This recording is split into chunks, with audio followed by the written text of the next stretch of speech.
Welcome to iClass IAS academy. So Indian polity இந்த கிளாஸில் வந்து கான்ஸ்டியூஷனல் பாடிஸை பற்றி டிஸ்கஸ் பண்ணிட்டு வரோம் இல்லையா. லாஸ்ட் கிளாஸில் கொஞ்சம் சில முக்கியமான அரசியலமைப்பு சார்ந்த அமைப்புகள் என்னெல்லாம் இருந்துச்சு அப்படிங்கிறத பார்த்தோம். அதில் சில முக்கியமான அரசியலமைப்பு அமைப்புகளை பற்றி கொஞ்சம் டீட்டெயிலாகவும் டிஸ்கஸ் பண்ணோம். ஸோ அந்த வகையில் லாஸ்ட் கிளாஸ் கண்டினியூஷனாக இந்த கிளாஸில் வந்து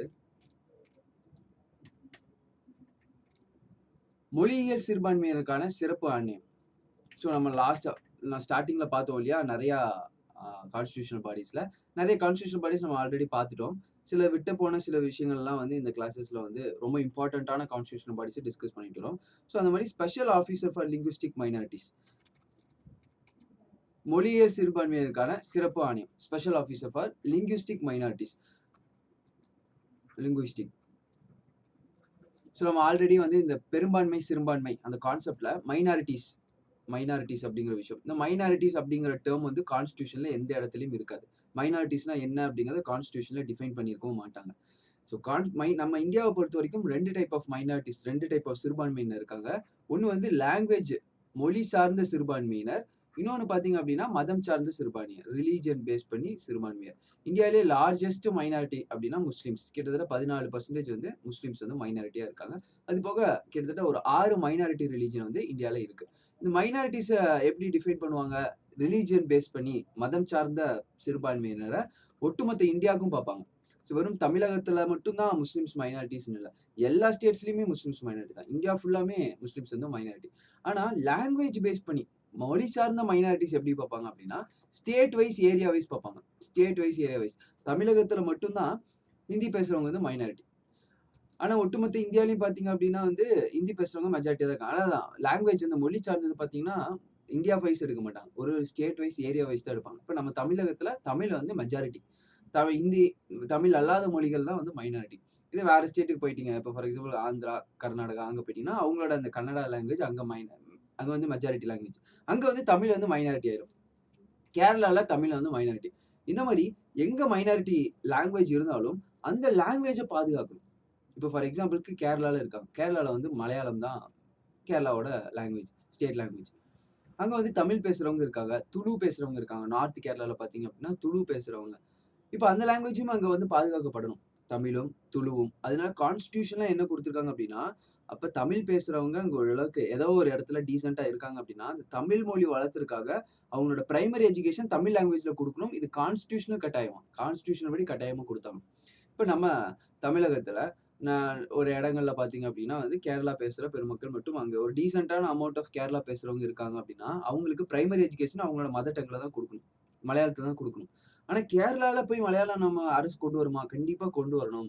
அங்கே ஒரு குரூப் ஆஃப் பீப்புள் இருந்தாங்க, அவங்களுக்கு அது தேவை அப்படின்னா உடனே அவங்க கோரிக்கை ஏதாவது வச்சாங்க, ஒரு டீசென்ட் அமௌண்ட் ஆஃப் பீப்புள் இருக்காங்க அப்படின்னா அங்கே பிரைமரி எஜுகேஷன் கண்டிப்பாக மலையாளத்தில் கொடுக்கணும். இப்போ ஸ்கூலில் வந்து மலையாளத்தை ஒரு தேர்ட் லாங்குவேஜாக, செகண்ட் லாங்குவேஜ் எப்படி தமிழ் இருக்குமோ அதே மாதிரி மலையாளத்தையும் ஆட் பண்ணி அந்த மக்களுக்காக மலையாளம் சொல்லி தரணும். இது வந்து கான்ஸ்டியூஷனலாக எல்லா இடங்கள்லையும் கொடுத்துருக்காங்க. இப்போ இந்த மொழி வாரியாக இந்த மைனாரிட்டிஸ், லிங்குவிஸ்டிக் வாரியாக மைனாரிட்டிஸ் இருக்காங்க இல்லையா, அவங்களோட குறைநெறிகளை வந்து சரிங்களா, அவங்களுக்கு ஏதாவது பிரச்சனை இருக்கலாம், அந்த லாங்குவேஜ் அழியலாம், அந்த லாங்குவேஜை பாதுகாக்கணும், அதுக்கெல்லாம் சொல்லிட்டு ஒரு கமிஷன் போட்டிருக்காங்க. அதான் special officer for linguistic minorities. இப்போ அந்த மொழியியல் சிறுபான்மையினருக்கான சிறப்பு ஆணையம் கான்ஸ்டியூஷன்லேயே குறிப்பிட்டிருக்காங்க. அதோட ஆர்டிக்கல் என்ன? ஆர்டிக்கல் 350B வந்து இந்த மொழியியல் சிறுபான்மையினருக்கான சிறப்பு ஆணையங்கள் பற்றி தெளிவாக வந்து குறிப்பிட்டிருக்காங்க. ஸோ இது வந்து பகுதி 17 வந்து இந்த லாங்குவேஜஸை பற்றியும், லிங்குவிஸ்டிக் இந்த மைனாரிட்டிஸ் லாங்குவேஜஸ் பார்த்தீங்கன்னா அஃபிஷியல் லாங்குவேஜஸ்லாம் பார்த்தீங்க அப்படின்னா பார்ட் 17 வந்து இருக்கும். 7th கான்ஸ்டியூஷன் அமெண்ட்மெண்ட் 1956 தான் இதை வந்து ஆட் பண்ணியிருக்காங்க. இந்த மாதிரி special officer for linguistic minorities 1956 தான் முதல் தடவையாக மொழி வாரியாக ஒரு ஸ்டேட் வந்து பிரிக்கப்பட்டது. ஆந்திரா அப்படிங்கிற ஸ்டேட் வந்து மொழி வாரியாக மெட்ராஸ்ல இருந்து பிரிக்கப்பட்டது. ஸோ 1956 அந்த 7வது கான்ஸ்டியூஷன் அமெண்ட்மெண்ட்ல நிறைய விஷயங்கள் கொண்டு வந்தாங்க. மொழி வாரியாக பிரிச்சனால 7வது கான்ஸ்டியூஷன் அமெண்ட்மெண்ட் ஆக்ட்ல என்னெல்லாம் கொண்டு வந்தாங்க அப்படின்னா, இந்த மாதிரி மொழி வாரியாக ஸ்டேட்ஸ் வந்து பிரிக்கலாம் அப்படிங்கிற ஒரு விஷயம். அதுக்கப்புறம் ஃபர்தராக பார்த்தீங்கன்னா ஒரு 14 ஸ்டேட் வந்து பிரிக்கப்பட்டது. அதுக்கப்புறம் பார்த்தீங்க அப்படின்னா அதே கான்ஸ்டியூஷன் அமெண்ட்மெண்ட் ஆக்ட்ல 2 ஸ்டேட்டுக்கு காமனான ஒரு கவர்னர், ஒரு கவர்னர் பார்த்தீங்கன்னா ஒரு ஸ்டேட்டுக்கு தான் ஃபர்ஸ்ட் இருந்தார். இப்போ ஒரு கவர்னர் வந்து 1 ஆர் மோர் ஸ்டேட்டுக்கு இருக்கலாம். 2 ஸ்டேட்டுக்கு 3 ஸ்டேட்டுக்கு கூட ஒரே கவர்னர், ஒரே ஆளுநர் இருக்கலாம் அப்படிங்கிறதும் கான்ஸ்டியூஷன் அமெண்ட்மெண்ட்ல தெரிவிச்சாங்க. 1 ஆர் மோர் ஸ்டேட்டுக்கு ஒரு உயர்நீதிமன்றம் இருக்கலாம். ஃபர்ஸ்ட் எல்லாம் ஒரு ஸ்டேட்டுக்கு ஒரு ஹைகோர்ட் இருந்துச்சு. இப்போ 2 ஸ்டேட்டுக்கு ஒரு ஹைகோர்ட்டு, 3 ஸ்டேட்டுக்கு ஒரு ஹைகோர்ட்டு தாராளமாக இருக்கலாம். இதெல்லாம் பார்த்தீங்கன்னா, இந்த 7வது கான்ஸ்டிடியூஷன் அமெண்ட்மென்ட் ஆக்ட்ல 2 ஸ்டேட்ஸ வந்து இந்த மாரி மொழி வாரியாக பிரித்த பின்னாடி வந்து வந்த விஷயங்கள். இப்ப 7த் கான்ஸ்டிடியூஷன் அமெண்ட்மென்ட் ஆக்ட் 17வது அரசியல் 7வது 17ல 7வது அரசியலமைப்பு திருத்தம் 1956ல வந்து இந்த மொழியியல் சிறுபான்மையினருக்கான சிறப்பு ஆணையம் special officer for linguistic minorities article 350B பகுதி 17ல வந்து குறிப்பிட்டிருக்காங்க. அப்பாயின்மெண்ட் இந்த ஸ்பெஷல் ஆஃபீஸரை வந்து எப்படி அப்பாயிண்ட் பண்ணுவாங்க அப்படின்னா, பிரசிடென்ட் தான் அப்பாயிண்ட் பண்ணுவார். சரிங்களா? ஜனாதிபதி வந்து அப்பாயிண்ட் பண்ணுவாங்க. மேக்ஸிமம் கான்ஸ்டிடியூஷனல் பாடிஸ் எல்லாத்தையுமே அப்பாயிண்ட் பண்றது வந்து பிரசிடென்ட் தான். ரிமூவ் பண்ற பவரும் பிரசிடென்ட்க்கு தான் இருக்கும். சில கான்ஸ்டிடியூஷனல் பாடிஸ்க்கு ரிமூவ் பண்றதுக்கு முன்னாடி பார்லிமெண்ட்ல அந்த ப்ரொசீஜர்ஸ் இருக்கு. சரிங்களா? எப்படி லோக்சபால ஒரு டீசன்ட் மைனாரிட்டிஸ் பாஸ் பண்ணணும், மெஜாரிட்டில பாஸ் பண்ணணும், அது ராஜ்யசபாக்கு பாஸ் பண்ணணும், supreme court judge, high court judge அதெல்லாம் பார்த்தோம் இல்லையா? அந்த மாதிரி சில பேத்துக்கு இருக்கு. யூனியன் பப்ளிக் சர்வீஸ் கமிஷன், யூபிஎஸ்சியோட சேர்மன், ஸ்டேட் பப்ளிக் சர்வீஸ் கமிஷனோட சேர்மன் இவங்களெல்லாம் ரிமூவ் பண்ணணும்னா அந்த மாதிரி தான் பார்லிமெண்ட்ல அந்த மாதிரி ப்ராசஸ் ரெசல்யூஷன் வந்து பாஸ் பண்ணணும். அதுக்கப்புறம் என்ன பண்ணுவார்னா பிரசிடென்ட் வந்து ரிமூவ் பண்ணுவார். ஸோ அந்த மாதிரி கமிஷனோட ஹெட் குவார்ட்டர்ஸ் எங்கே இருக்குது? இது ரொம்ப முக்கியமான ஒரு விஷயம். ஸ்பெஷல் லிங்குவிஸ்டிக் மைனாரிட்டிஸோட மெயின் ஹெட் குவார்ட்டர்ஸ் வந்து அலகாபாத்லையும், regional headquarters Belgaum, Chennai, Kolkata இந்த 4 இடங்கள்லையும் இருக்கு. ஸோ சென்னையில் பார்த்தீங்கன்னா regional headquarter special officer for linguistic மைனாரிட்டிஸோட ரீஜனல் ஹெட் குவார்ட்டர்ஸ் வந்து சென்னையில் இருக்கு அப்படிங்கிற விஷயம் தெரிஞ்சுக்கோங்க. அதுக்கப்புறம் commissioner, deputy commissioner, assistant commissioner இவங்கெல்லாம் பார்த்தீங்கன்னா தலைமையகத்தில் இவங்கெல்லாம் இருப்பாங்க. கமிஷனரு, டெப்டி கமிஷனர், அடுத்தது வந்து assistant commissioner, series of people அதில் இருப்பாங்க. இதில் லிங்குவிஸ்டிக் இந்த ஆணையத்தில் பார்த்தீங்க அப்படின்னா கிட்டத்தட்ட 10 பேத்துக்கு மேலே மெம்பராக இருப்பாங்க. இவ்வளோதான் மெம்பர் அப்படிங்கிறது டிஃபைன் ஆகல. இதுக்கு முன்னாடி எல்லாம் 4-5 பேர் இருந்துச்சு இல்லையா? இவ்வளோதான் மெம்பர்னு இல்லை, 10 பேர் இருப்பாங்க. மினிஸ்ட்ரி எந்த மினிஸ்ட்ரி கீழே வரும் அப்படின்னா சிறுபான்மை விவகாரம் அமைச்சகம் கீழே வந்துடும். மைனாரிட்டி அஃபேர்ஸ் கீழே வந்து இது ஸ்ட்ரைட்டாக வந்து போயிடும். சிறுபான்மை அமைச்சகம் கீழே. ஸோ மைனாரிட்டி அஃபேர்ஸ் கீழே இருக்கக்கூடியது இதான். ரிலீஜியன் சார்ந்த அந்த மைனாரிட்டி அஃபேர்ஸும் இவங்களே பார்த்துப்பாங்க. மொழி லிங்குவிஸ்டிக் சார்ந்த மைனாரிட்டி விஷயங்களும் இவங்களே பார்த்துப்பாங்க. இந்தியாவில் வந்து எவ்வளோ லிங்குவிஸ்டிக் மைனாரிட்டிஸ் இருக்குங்கிற கேள்வி வரக்கூடாது. ஏன்னா நிறைய லிங்குவிஸ்டிக் மைனாரிட்டிஸ் இருக்கு. ஒரு இடங்கள்ல அந்த லாங்குவேஜ் பேசுறவங்க கம்மியா இருந்தாங்கன்னா அவங்க லிங்குவிஸ்டிக் மைனாரிட்டிஸ் தான். அது ஸ்டேட் வந்து டிக்ளேர் பண்ணிப்பாங்க யார் வந்து லிங்குவிஸ்டிக் மைனாரிட்டிஸ். ஆனா ரிலீஜியன் பேஸ் பண்ணி லிங்குவிஸ்டிக் மைனாரிட்டிஸ் இந்தியாவிலேயே மொத்தம் 6 தான் இருக்கு. இதுல வந்து ஜெயின் வந்து லேட்டஸ்டா ஆட் பண்ணப்பட்டவங்க. சரிங்களா? ஜெயின், பார்சிஸ்லாம் வந்து லேட்டஸ்டா ஆட் பண்ணப்பட்டவங்க. மொத்தம் வந்து இந்தியாவில் வந்து 6 ரிலீஜியஸ் சேர்ந்த மைனாரிட்டிஸும் இந்தியாவில் நிறைய லிங்குவிஸ்டிக் மைனாரிட்டிஸ் இருக்காங்க. லிங்குவிஸ்டிக் மைனாரிட்டிஸ் ஸ்டேட் வைஸா டிட்டர்மைன் பண்ணுவாங்க. வேறஸ் ரிலீஜியன் மதம் சார்ந்த சிறுபான்மையினரை மொத்த இந்தியாவுக்கும் சேர்த்து வந்து டிட்டர்மைன் பண்ணுவாங்க. ஃபங்க்ஷன்ஸ் இவங்களோட செயல்பாடுகள் ஃபங்க்ஷன்ஸ் என்னெல்லாம் அப்படின்னு பார்த்தோம்னா investigating all matters related to safeguards of linguistic minorities. Simple தானே, லிங்குவிஸ்டிக் மைனாரிட்டிஸ்க்குன்னு சொல்லிட்டு ஒரு கமிஷன் ஆணையம். அப்போ அவங்களோட வேலை என்னவா இருக்கும்?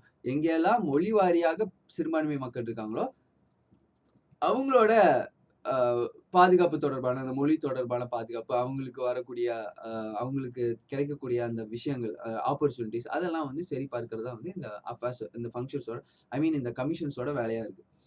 அடுத்து வந்து இவங்க வந்து பிரசிடென்ட் கிட்ட ரிப்போர்ட் சப்மிட் பண்ணுவாங்க. மேக்ஸிமம் இந்த மாதிரி எல்லா கமிஷன்ஸும் நேஷனல் கமிஷன்ஸும் என்ன பண்ணுவாங்க அப்படின்னா ரிப்போர்ட் யார்கிட்ட சப்மிட் பண்ணுவாங்கன்னா பிரசிடென்ட் கிட்ட. நேஷனல் கமிஷன் ஃபார் ஓபிசி இவங்க யாருக்கு சப்மிட் பண்ணுவாங்க? பிரசிடென்ட் கிட்ட தான் சப்மிட் பண்ணுவாங்க. நேஷனல் கமிஷன் ஃபார் SC/STs இதுலயே வந்து இன்னொன்று சொல்லணும்னு நினைக்கிறேன். ஸ்டேட் கமிஷன் ஃபார் SC/STஸும் இருக்கு. அவங்க யார்கிட்ட ரிப்போர்ட் சப்மிட் பண்ணுவாங்க? அவங்க கவர்னர்கிட்ட ரிப்போர்ட் சப்மிட் பண்ணுவாங்க. சிம்பிள். இந்தியாவில் அளவுக்கு ஏதாவது ஒரு ஆணையம் இருந்துச்சு அப்படின்னா ரிப்போர்ட்டை வந்து பிரசிடென்ட் கிட்டையும், மாநில அளவில் ஏதாவது ஒரு ஆணையம் இருக்கு அவங்க ரிப்போர்ட்டை கவர்னர் கிட்டையும் கொடுவாங்க. கவர்னர் அதை சட்டமன்றத்தில் இது பண்ணுவார், டிஸ்பிளே பண்ணுவார், லே பண்ணுவார். அதே மாதிரி பிரசிடென்ட் என்ன பண்ணுவார்னா லோக்சபா, ராஜ்யசபாக்கு அந்த ரிப்போர்ட்டை வந்து சப்மிட் பண்ணுவார். So submit report to the president. ஜனாதிபதி கிட்ட வந்து ரிப்போர்ட்டை வந்து பப்ளிஷ் பண்ணுவாங்க. ஸோ என்ன ரிப்போர்ட் பப்ளிஷ் பண்ணுவாங்க? எல்லா பக்கமும் ரிப்போர்ட் அப்படின்னு வருது இல்லையா? ஸோ ரிப்போர்ட் என்ன அப்படின்னா வந்து கடந்த இது வருஷம் சப்மிட் பண்ணணும். ரிப்போர்ட் வந்து வருடம் சப்மிட் பண்ணணும். கடந்த வருடம், சரிங்களா, இந்த வருடம் சப்மிட் பண்ணாங்க அப்படின்னா கடந்த வருடம் இவங்க என்னெல்லாம் வேலை பார்த்துருக்காங்க, என்னெல்லாம் கம்ப்ளைண்ட்ஸ் வந்திருக்கு, எதுக்கெல்லாம் அவங்க ஆக்ட் பண்ணியிருக்காங்க, எதுக்கெல்லாம் அவங்க வந்து சொல்யூஷன் வாங்கி கொடுத்துருக்காங்க. சில அட்வைசஸும் பார்த்தீங்க அப்படின்னா அந்த ரிப்போர்ட்ல இருக்கும். அந்த ரிப்போர்ட்ஸ் எல்லாம் பார்ப்பாங்க. அவங்க என்ன மாதிரி கேசஸ் எடுத்திருக்காங்க. அவங்க அட்வைசஸ் இருக்கு பார்த்தீங்களா? அந்த அட்வைசஸும் வேணும்னா அவங்க என்ன பண்ணிக்கலாம் அப்படின்னா இம்ப்ளிமெண்ட் பண்ணிக்கலாம். அந்த பார்லிமெண்ட் நினைச்சது அப்படின்னா இம்ப்ளிமெண்ட் பண்ணிக்கலாம். அப்படி இம்ப்ளிமெண்ட் பண்ணாம கூட இருக்கலாம். ஏன்னா அவங்களோடதெல்லாம் அட்வைசரி தான், பைண்டிங் கிடையாது. இம்ப்ளிமெண்ட் பண்ணாம விட்டோம் அப்படின்னா, ஏன் பண்ணாம விட்டோம் அப்படிங்கிறத ஒரு ரிட்டர்ன் லெட்டர் வந்து அவங்களுக்கு குடுக்கணும். இவ்வளவுதான் சிம்பிள். இந்த மாரி கமிஷன்ஸ் எல்லாம் ரிப்போர்ட் அனுப்புறாங்க இல்லையா? அந்த ரிப்போர்ட் என்ன அப்படின்னா, கடந்த வருடம் அந்த கமிஷன் எப்படி பெர்ஃபார்ம் ஆச்சு அப்படிங்கிற ரிப்போர்ட். அவங்க என்னெல்லாம் வேலை பண்ணாங்க? யாரையெல்லாம் அரெஸ்ட் பண்ணாங்க? யார் மேல கேஸ் கேஸ் இன்வெஸ்டிகேஷன் போட்டாங்க? அரெஸ்ட் பண்ண முடியாது. அவங்களுக்கு அரெஸ்ட் பண்றதுக்கு இல்ல. யாருக்கு மேலலாம் வந்து அரெஸ்ட் பண்ண சொல்லி இந்த மாரி போலீஸ்ல வந்து இல்ல ஏதாவது ஃபோர்ஸஸ் கிட்ட இது பண்ணாங்க. என்ன மாரி சொல்யூஷன்ஸ் அவங்க குடுத்துருக்காங்க? என்ன மாரி கேஸஸ்லாம் அவங்க ஹேண்டில் பண்ணாங்க? எதெல்லாம் பெண்டிங்ல இருக்கு? அதெல்லாம் தான் ரிப்போர்ட். ரிப்போர்ட்ல கடைசியில இந்த ரெக்கமெண்டேஷன்ஸும் குடுப்பாங்க. இந்த ரெக்கமெண்டேஷன்ஸ் வந்து சேர்த்துக்கிட்டா நல்லாருக்கும். இந்த கமிஷன் இந்த லிங்குஸ்டிக் மைனாரிட்டீஸோட வாழ்வாதாரம் இன்னும் சேஃப்கார்ட் பண்றதுக்கு இந்த மாரி ரெக்கமெண்டேஷன்ஸ் வந்து இன்க்ளூட் பண்ணிட்டா நல்லாருக்கும்னு சொல்லிட்டு ரெக்கமெண்டேஷன்ஸ் குடுப்பாங்க. அந்த ரெக்கமெண்டேஷன்ஸ வேணும்னா அவங்க வந்து பார்லிமெண்ட் நெனச்சது அப்டின்னா இம்ப்ளிமெண்ட் பண்ணிக்கலாம். இம்ப்ளிமெண்ட் பண்ணல அப்டின்னா, ஏன் இம்ப்ளிமெண்ட் பண்ணலங்கிற காரணம் ரிட்டர்ன் காரணத்த வந்து தெரிவிக்கணும். அந்த கமிஷனுக்கு வந்து தெரிவிக்கணும். Monitors the implementation of measures. சரிங்களா? அவங்க சொன்ன மெஷர்ஸ் ஆகட்டும், இல்ல பொதுவா லிங்குஸ்டிக் மைனாரிட்டீஸ்க்காக மக்கள் வந்து நெறைய கவர்ன்மெண்ட் ஸ்கீம்ஸ் எல்லாம் போடுவாங்க இல்லையா? அந்த ஸ்கீம்ஸ் எல்லாம் கரெக்ட்டா இம்ப்ளிமெண்ட் ஆகுதா? ஃபார் எக்ஸாம்பிள் நாய் உடான் ஸ்கீம் அப்படிங்கிறது, நெய் உடான் ஸ்கீம் அப்படிங்கிறது வந்து மைனாரிட்டி அஃபேர்ஸ்க்கு கீழ இந்த மைனாரிட்டீஸ்க்கு உண்டான எஜுகேஷனல் ஸ்காலர்ஷிப். காம்படிட்டிவ் எக்ஸாமினேஷன்ல குடுக்கப்படுற எஜுகேஷனல் ஸ்காலர்ஷிப்ஸ். இது கரெக்ட்டா இம்ப்ளிமெண்ட் ஆகுதா?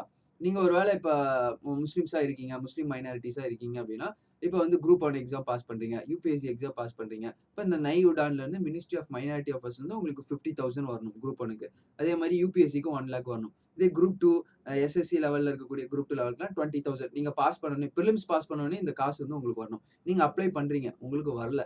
உடனே இத வந்து நீங்க இந்த நேஷனல் கமிஷன் ஃபார் மைனாரிட்டீஸும் இருக்கு. அதே மாரி இந்த மாரி மைனாரிட்டி மினிஸ்டருக்கு என்ன பண்ணலாம்? அந்த இத வந்து நீங்க வந்து ஃபார்வர்ட் பண்ணலாம். உங்க கம்ப்ளைண்ட்ட ஃபார்வர்ட் பண்ணலாம். அதெல்லாம் கரெக்ட்டா இம்ப்ளிமெண்ட் ஆகுதா? அப்படிங்கிறத பார்ப்பாங்க. இந்த இதுல என்ன இம்ப்ளிமெண்டேஷன் பார்ப்பாங்கன்னா, லாங்குவேஜ் சம்மந்தமா. இப்ப நீங்க ஒரு இடத்துல மைனாரிட்டியா இருக்கீங்க. ஒரு ஒரு குரூப் ஆஃப் உருது பீப்பிள் இருக்கீங்க. உங்களுக்கு வந்து பிரைமரி எஜுகேஷன் உருதுல வேணும். ஆனா தமிழகத்துல நீங்க இருக்க ஏரியால உருது மீடியம் ஸ்கூல்ஸ் இல்ல. உடனே என்ன பண்ணலாம் அப்படின்னா, கவர்ன்மெண்ட் கிட்ட இந்த இந்த இது கிட்ட வந்து நீங்க கேட்கலாம். எங்களுக்கு வந்து இந்த மாரி உருது மீடியம் வந்து இந்த கவர்ன்மெண்ட் ஸ்கூல்ஸ்ல இம்ப்ளிமெண்ட் பண்ணணும். தாராளமா லிங்குஸ்டிக் மைனாரிட்டீஸோட வேலையே அதான். அந்த கமிஷனோட வேலையே அதான். இந்த மாரி மைனாரிட்டீஸோட வாழ்வாதாரம் சேஃப்கார்ட் ஆகணும். அவங்க லாங்குவேஜ் வந்து ப்ரொபகேட் ஆகணும்னு சொல்லிட்டு என்ன பண்ணுவாங்க அப்டின்னா வந்து, அங்க வந்து பிரைமரி எஜுகேஷன் குடுக்கறதுக்கான வழிய வந்து பார்ப்பாங்க. ஒரு வேளை இதெல்லாம் அவங்க பண்ணல, இம்ப்ளிமெண்ட் பண்ணல. அப்போ இத பார்க்குற வேல இந்த கமிஷனுக்கு தான். இல்ல நம்ம பார்த்தோம் இல்லையா?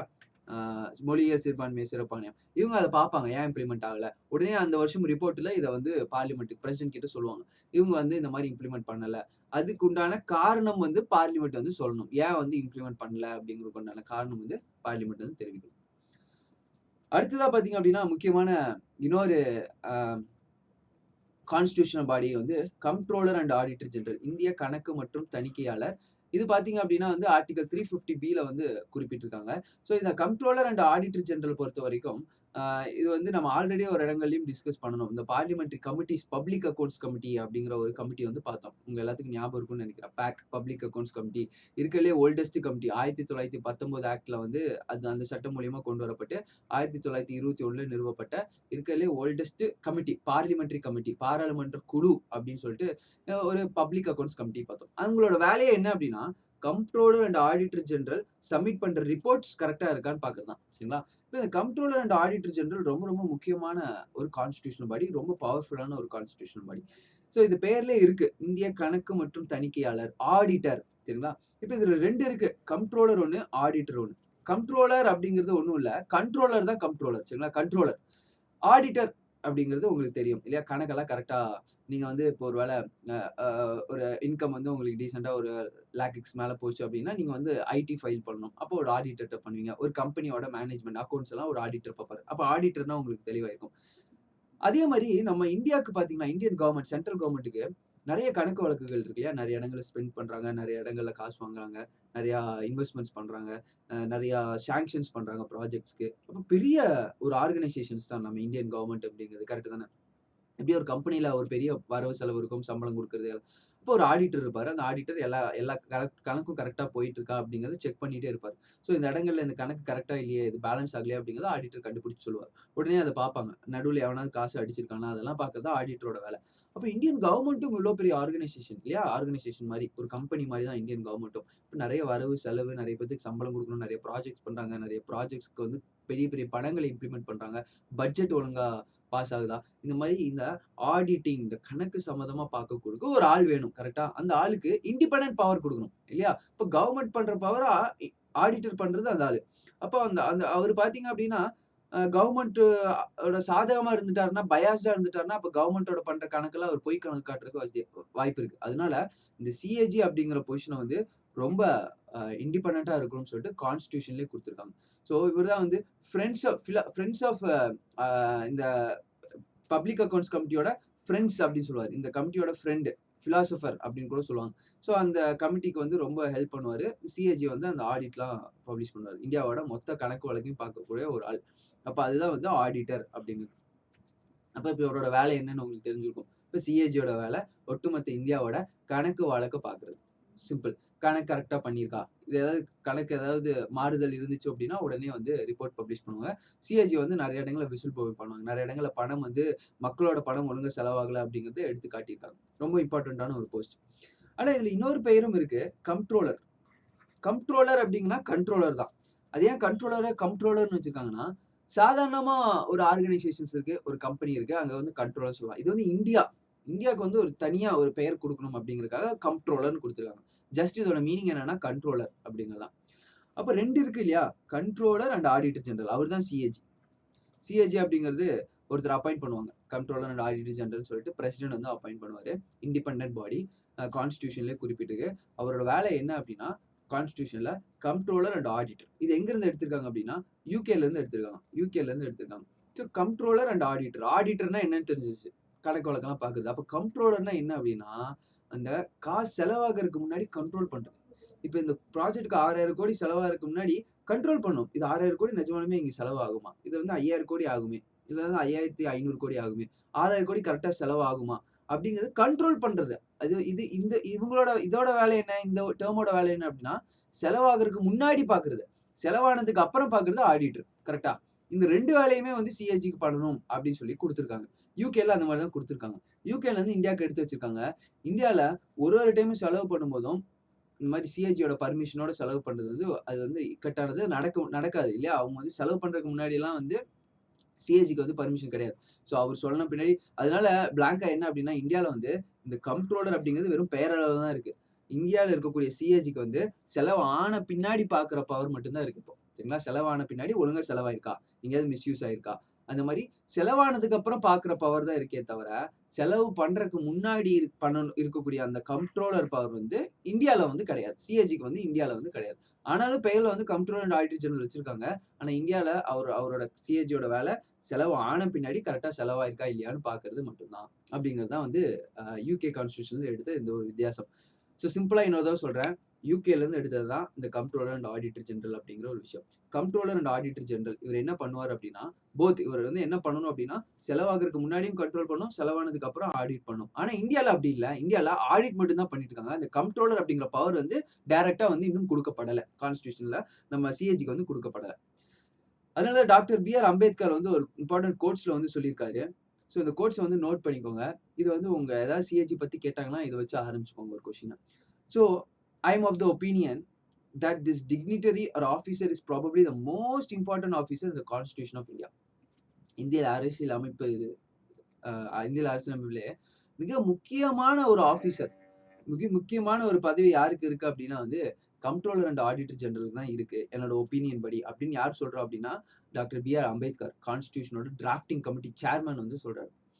He is the one man who is going to see that the expenses voted by the parliament are not exceeded or varied from what has been laid down in parliament in the appropriation act.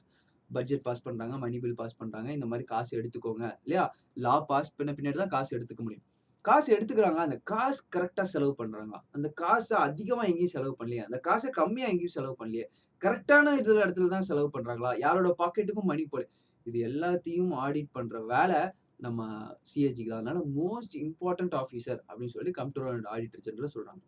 So CAG அப்படிங்கிறது ஒரு independent authority. கான்ஸ்டிடியூஷனுக்கு கீழ இருக்கக்கூடிய ஒரு autonomous பாடி. தன்னிச்சையான ஒரு அமைப்பு அப்படின்னு சொல்லலாம். He is the head of the Indian audit. Indian ஆடிட்டோட கணக்கு வழக்கு பார்க்கிறதோட தலைமை அப்படிங்கிறது வந்து சிஏஜி தான். And account department and chief guardian of public purse. இது ரொம்ப முக்கியமான விஷயம். இத வந்து கேட்பாங்க. Who is the head of the Indian audit? Who is the head of the Indian audit and account department? Who is the chief guardian of public purse? Public பர்ஸ்னா நம்ம purse இருக்கு பார்த்தீங்களா? நம்ம மக்களோட பணத்த பாதுகாக்கிற ஒரு கார்டியன் அப்படின்னு யார சொல்லலாம் அப்படின்னா, கம்ப்ட்ரோலர் அண்ட் ஆடிட்டர் ஜெனரல் தான் சொல்லலாம். It is the institution through which the accountability of the government and other public authorities who spend public funds to parliament and state legislatures and through them to the people is ensured. So இதில் இன்னொரு முக்கியமான விஷயம் சொல்லணும். Comptroller and auditor general இந்தியாவோட கணக்கை பார்க்குறாரு. Central government எவ்வளோ செலவு பண்ணுது பண்ணல எல்லாத்தையும் பார்க்குறாரு. எங்கெல்லாம் செலவு நடக்குதோ அதுக்கெல்லாம் ரிப்போர்ட் வந்து கம்ப்ட்ரோலர் அண்ட் ஆடிட்டர் ஜெனரல் வந்து கேட்பாங்க. கேட்ட உடனே கொடுக்கணும். சில இதெல்லாம் வாலண்டியராக கொடுக்கணும். ஆனால் சில விஷயங்கள் இருக்கு, சீக்ரஸிக்காக வந்து சில விஷயங்கள் கொடுக்க மாட்டாங்க. டிஃபென்ஸ் சம்மந்தமா, ஏதாவது இன்டர்நேஷனல் அக்ரிமெண்ட் சம்மந்தமா, நாட்டோட பாதுகாப்பு சம்பந்தமான விஷயங்களுக்கு வந்து நம்ம எவ்வளோ செலவு பண்ணுறோம் அப்படிங்கிறது வந்து சிஏஜிக்கு வந்து சொல்ல மாட்டாங்க. ஃபார் எக்ஸாம்பிளுக்கு இப்போ ரஃபேல் விவகாரம் பிரான்ஸ் கிட்ட இருந்து கொள்முதல் பண்ண அந்த ரஃபேல் ஏவுகணை விவகாரத்தில் பார்த்தீங்கன்னா, அந்த ஃபைட்டர் ஜெட் விவகாரத்தில் பார்த்தீங்க அப்படின்னா ஒரு பெரிய அளவில் ஒரு குளறுபடி இருந்துச்சு. பணம் வந்து ஒரு நிறைய மிஸ்மேட்சஸ் ஆச்சு. இப்போ உடனே சிஏஜி அந்த ஆடிட்டுக்கான ரிப்போர்ட் கேட்கும்போது சிஏஜிக்கு என்ன ரிப்ளை பண்ணியிருக்காங்க அப்படின்னா, இது வந்து டிஃபென்ஸ் சம்மந்தமானது, சீக்ரஸி காரணமாக இதை வெளியிட முடியாது. அந்த மாதிரி சில எக்ஸப்ஷன்ஸும் இருக்குது. இப்போ சிஏஜினால எல்லாத்தையும் வந்து ஆடிட் பண்ண முடியாது. சில சீக்ரஸி காரணமாக எக்ஸப்ஷன்ஸ் இருக்கிறத வந்து சிஏஜினால கண்ட்ரோல் இல்லை. அது வந்து அது நம்ம நாட்டோட பாதுகாப்புக்காக சில விஷயங்கள் வந்து எக்ஸாம் பண்ணி வச்சிருக்காங்க. இன்னொன்று, இந்திய கணக்கு ஃபுல்லாத்தையும் வந்து சிஏஜி பார்க்குறாரு இல்லையா? இந்தியன் சென்ட்ரல் கவர்மெண்ட்டோட பார்லிமெண்ட்டோட கணக்கு வழக்கு எல்லாத்தையும் பார்க்குறாரு. அப்போ ஸ்டேட் கவர்மெண்ட் சட்டசபையோட சட்டமன்றம் இருக்கு இல்லையா, மாநில சட்டமன்றம், அவங்களோட கணக்கு வழக்கெல்லாம் யார் பார்ப்பாரு? சிஏஜிக்கு வந்து ஸ்டேட்டோட வேலை. அப்போ ஸ்டேட்ல இருக்கக்கூடிய கணக்கு வழக்கெல்லாம் யார் பார்ப்பாரு? அதுவும் சிஏஜி தான் பார்ப்பாரு. அதுக்குன்னு தனியாலாம் பாடி கிடையாது. ஸ்டேட்டுக்குன்னு சொல்லிட்டு கம்ப்ட்ரோலர் அண்ட் ஆடிட்டர் ஜெனரல்லாம் கிடையாது. ஒரே கம்ப்ட்ரோலர் அண்ட் ஆடிட்டர் ஜெனரல், ஒரே இந்திய கணக்கு மற்றும் தணிக்கையாளர். அவர் தான் சென்ட்ரலுக்கும் பார்ப்பாரு, அவர் தான் ஸ்டேட் கவர்மெண்ட்டுக்கும் பார்ப்பாரு, இருக்கக்கூடிய எல்லா ஸ்டேட் கவர்மெண்ட்டுக்கும் பார்ப்பாரு. அப்ப லோக்கல் கவர்மெண்ட் இருக்கு பாத்தீங்களா, பஞ்சாயத்து, முனிசிபாலிட்டி, அவங்களும் தானே காசு செலவு பண்றாங்க. அவங்க கரெக்டா செலவு பண்றாங்களா? அவங்களையும் ஆடிட்டர் பண்ணும்ல. அவங்கள ஆடிட்டர் பண்றது யாரு?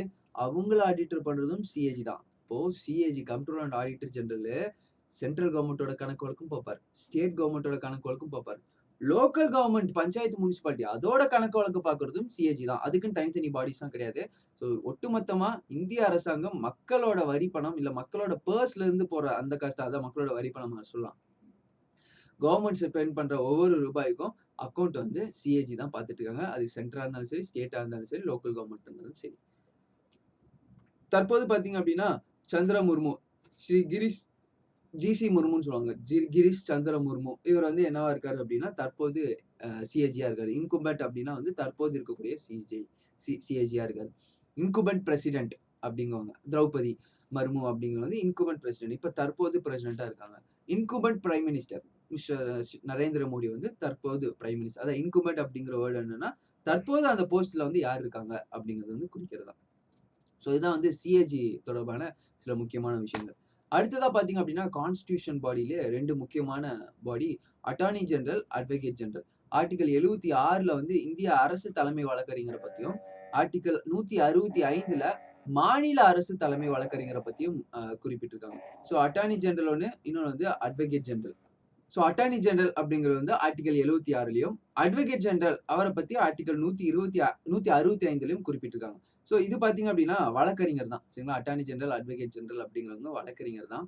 ஸோ இந்தியாவோட அரசு தலைமை வழக்கறிஞர் அப்படின்னு சொல்லிட்டு அட்டார்னி ஜெனரல் ஆஃப் இந்தியா, மாநிலத்தோட அரசு தலைமை வழக்கறிஞர் சொல்லிட்டு அட்வொகேட் ஜெனரல் ஆஃப் இந்தியா. இந்த அட்டார்னி ஜெனரல், அட்வொகேட் ஜெனரல் பத்தி நம்ம நிறைய இடங்கள்ல நடுவுலயே வந்து டிஸ்கஸ் பண்ணியிருந்தோம். அவங்கள பத்தி இன்னும் பிரீஃபா சொல்லணும் அப்படின்னா, ஸோ நிறைய இடங்கள்ல பாத்தீங்க அப்படின்னா ஸ்டேட்டு சென்ட்ரல் மேல வந்து கேஸ் போடுவாங்க சரிங்களா. சென்ட்ரல் கவர்மெண்ட் மேல கேஸ் போடுவாங்க. ஒரு ஸ்டேட்டு வந்து சென்ட்ரல் கவர்மெண்ட் மேல கேஸ் போடும். ஒரு தனி நபர் கூட சென்ட்ரல் கவர்மெண்ட் மேல கேஸ் போடலாம். இப்போ சென்ட்ரல் கவர்மெண்ட் மேல கேஸ் போட்டாங்க அப்படின்னா, அந்த கவர்மெண்ட்டை டிஃபெண்ட் பண்ணி ஒருத்தர் கோர்ட்ல வாதாடணும்ல, அவர் தான் அரசு தலைமை வழக்கறிஞர் சரிங்களா, கவர்மெண்ட் வக்கீல். அதே மாதிரி ஸ்டேட் மாநிலத்து மேல கேஸ் போட்டாலோ இல்ல மாநிலம் ஏதாவது ஒரு கேஸ்ல வந்து கட்சியா இருந்துச்சு அப்படின்னா, அப்ப மாநிலத்திலிருந்து ஒருத்தர் வந்து நம்ம தமிழ்நாடு கவர்மெண்ட்டை ரெப்ரசென்ட் பண்ணி ஒரு வக்கீல் இருக்கணும் இல்லையா, அவர் தான் மாநில அரசு தலைமை வழக்கறிஞர். அவர் தான் வந்து மாநில அரசு தலைமை வழக்கறிஞர். ஸோ இந்த மாதிரி 2 தலைமை வழக்கறிஞர் இருக்காரு. அப்ப ஆர்டிகல் 76ல அட்டார்னி ஜெனரலும், 165ல அட்வொகேட் ஜெனரலும் குறிப்பிட்டிருக்காங்க. ஸோ இவங்க பாத்தீங்க அப்படின்னா கவர்மெண்ட்டுக்கு சேர்த்து தான் வாதாட போறாங்க. சென்ட்ரல் கவர்மெண்ட்டுக்கு சாதகமா தான் வாதாட போறாங்க. அதனால இங்க பயாஸ்டு நேச்சர்லாம் தேவையில்ல. வந்தவன் வந்து கவர்மெண்ட்டுக்கு சாதகமா இருந்தா என்ன பண்ணுது? கவர்மெண்ட்டுக்கு சாதகமா தான் இருக்கணும் இல்லையா? அந்த வக்கீல் எடுக்கிறதே வந்து கவர்மெண்ட்டுக்கு சாதகமா கேஸ ஜெயிச்சு கொடுக்கணும் அப்படிங்கிறதுக்காக. அதனால இத அப்பாயிண்ட் பண்றது யாரு அப்படின்னா, பிரசிடென்ட் அப்பாயிண்ட் பண்றாரு. அப்ப பிரசிடென்ட் அப்படிங்கிறது வந்து council of ministers, prime minister அவங்க யாரு சொல்றாங்களோ அவர் வந்து பிரசிடென்ட் வந்து அப்பாயிண்ட் பண்ணிடுறாரு. அந்த அப்பாயிண்ட் பண்றதுக்குன்னு சொல்லி சில தகுதிகள் இருக்கு. அந்த தகுதிகளை வந்து நான் சொல்றேன். என்ன தகுதி அப்படின்னா வந்து அட்டார்னி ஜெனரலா இருக்கணும். அப்பாயிண்ட் பண்ற ஆள் எப்படி இருக்கணும் அப்படின்னா வந்து அவர் வந்து ஒரு சுப்ரீம் கோர்ட் ஜட்ஜ் ஆகறதுக்கு உண்டான குவாலிஃபிகேஷன்லாம் இருக்கணும். சுப்ரீம் கோர்ட் ஜட்ஜுக்கு என்ன குவாலிஃபிகேஷன் வேணும்னு நம்ம பார்த்தோம் இல்லையா? அந்த குவாலிஃபிகேஷன் இருந்தா போதும் அவர் வந்து அட்டார்னி ஜெனரல் ஆஃப் இந்தியாவா ஆக்கிடலாம். அட்வொகேட் ஜெனரலா ஒருத்தர் ஆக்கணும் அப்படின்னா அவர் வந்து ஹைகோர்ட் ஜட்ஜ் ஆகறதுக்கு உண்டான குவாலிஃபிகேஷன்லாம் இருந்தா போதும் அவர் வந்து அவர் வந்து அட்வொகேட் ஜெனரல் ஆஃப் இந்தியா ஸ்டேட்டுக்கு வந்து ஆக்கிடலாம். சரிங்களா? அட்டார்னி ஜெனரலுக்கு supreme court judge qualification, advocate ஜெனரலுக்கு ஹைகோர்ட் ஜட்ஜ் குவாலிஃபிகேஷன். அவங்களுக்கு என்னென்ன குவாலிஃபிகேஷன் நம்ம அதெல்லாம் பார்த்திருக்கோம். நம்ம ரிப்பீட் பண்ண வேணும் அவசியம் கிடையாது. இப்போ சுப்ரீம் கோர்ட் ஜட்ஜுக்கு ஆகக்கூடிய தகுதி இருந்தா போதும். Prime minister, council of minister சொன்னா போதும். அவர் என்ன பண்ணிடலாம் அப்படின்னா நம்மளோட தலைமை வழக்கறிஞரா வந்து ஸ்டேட்டுக்கோ சென்ட்ரலுக்கு பண்ணிக்கலாம். அதே மாதிரி நம்ம சீஃப் மினிஸ்டரோட மந்திரி சபையும் கவர்னர் கிட்ட சொன்னாங்க அப்படின்னா கவர்னர் வந்து அட்வொகேட் ஜெனரல் வந்து அப்பாயிண்ட் பண்ணிடுவாங்க. அப்ப அதுங்க வந்து பிரசிடென்ட் அப்பாயிண்ட் பண்ணா கவர்னர் அப்பாயிண்ட் பண்ணுவாங்க. இவங்களோட வேலையே அரசு சம்பந்தமான கேசஸ வந்து ஜெயிச்சு கொடுக்கறது தான். அவ்வளவுதான் சிம்பிள். அதனாலதான் இவங்க எப்படி இருப்பாங்க அப்படின்னா பிளஷர் ஆஃப் பிரசிடென்ட்னு சொல்லுவாங்க. இவங்களோட போஸ்ட் என்ன சொல்லுவாங்கன்னா பிளஷர் ஆஃப் பிரசிடென்ட். இப்போ பிரசிடென்ட் சொல்ற வரைக்கும் தான். பிரசிடென்ட் நினைச்சாருன்னா எப்ப வேணாலும் அவங்கள வந்து இதுல இருந்து மாத்திடலாம். அதே மாதிரி இவங்களுக்கு டென்யூர்லாம் கிடையாது. எவ்வளவு வருஷம்லாம் கிடையாது. ஆட்சி இருக்க வரைக்கும் இருக்கும். ஆட்சி இருக்கும்போதே 2-3 தடவை மாத்தணும்னாலும் மாத்திக்கலாம். அதனால இவங்களுக்கெல்லாம் பதவி காலம் கிடையாது. 2 பேத்துக்குமே சேம் தான். எங்கெல்லாம் பிரசிடென்ட் வருதோ அங்க கவர்னர் வந்துருவாரு. அவ்வளவுதான். கவர்னரோட பிளஷர்ல வந்து அட்வொகேட் ஜெனரல் இருப்பாரு. 2 பேருமே வந்து கவர்மெண்ட் சம்பந்தமான கேசஸ் வந்து வாதாடி கொடுப்பாங்க.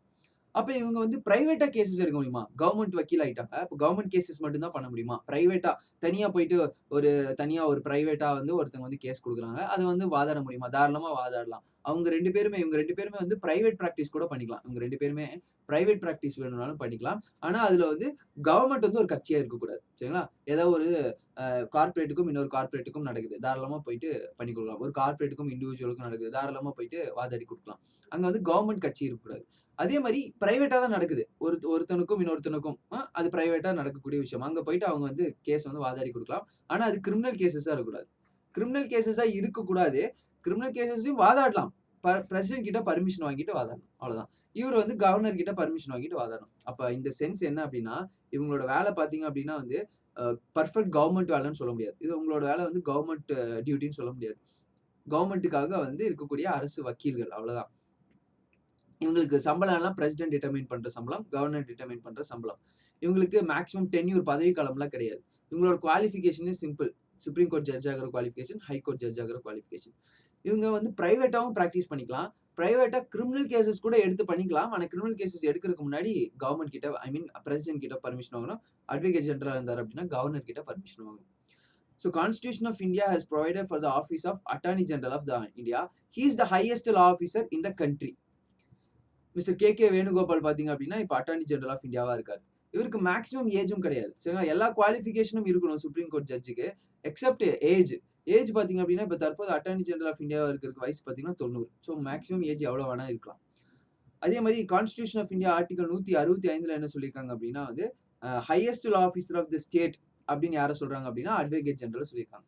இவங்க 2 பேத்துக்கும் நிறைய சில எக்ஸ்ட்ராடினரி பவர்ஸ் இருக்கு. ஃபார் எக்ஸாம்பிளுக்கு அட்டார்னி ஜெனரலும் அட்வொகேட் ஜெனரலும் இந்தியாவில் இருக்கக்கூடிய எந்த கோர்ட்ல வேணாலும் போய் உட்காரலாம். ஸோ எந்த கோர்ட்ல வேணாலும் அவங்களுக்கு ஆடியன்ஸ் இருக்கு. எந்த கோர்ட்ல வேணாலும் போய்க்கலாம். அதே மாதிரி எந்த பார்லிமெண்டரி ப்ரொசீடிங்ஸ், எந்த ஹவுஸ் ப்ரொசீடிங்ஸ்லயும் கலந்துக்கலாம். ஸோ அட்டார்னி ஜெனரல் நினைச்சாரு அப்படின்னா எல்லா பார்லிமெண்டரி ப்ரொசீடிங் லோக்சபா, ராஜ்யசபால போய் அவர் உட்காரலாம்.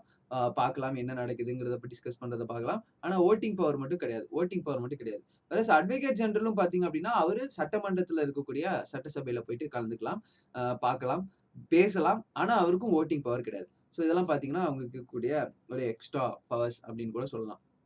ஸோ இதுதான் வந்து அட்டார்னி ஜெனரலை பத்தியும் அட்வொகேட் ஜெனரலை பத்தியும் இருக்கக்கூடிய விஷயங்கள். ஸோ இவங்க 2 பேரும் பாத்தீங்க அப்படின்னா அரசு தலைமை வழக்கறிஞர்கள் சென்ட்ரலுக்கும் ஸ்டேட்டுக்கும் இவங்களுக்கு உண்டான பவர்ஸையும் பாத்தீங்க அப்படின்னா கான்ஸ்டிடியூஷன்ல டிஸ்கிரைப் பண்ணியிருக்காங்க. இவங்களும் பாத்தீங்க அப்படின்னா ஒரு முக்கியமான கான்ஸ்டிடியூஷனல் பாடிஸ். ஸோ இது வரைக்கும் பாத்தீங்க அப்படின்னா ஒரு முக்கியமான கான்ஸ்டிடியூஷனல் பாடிஸ் என்னெல்லாம் கான்ஸ்டிடியூஷன்ல குறிப்பிட்டிருக்காங்க அப்படிங்கறத டிஸ்கஸ் பண்ணுவோம்.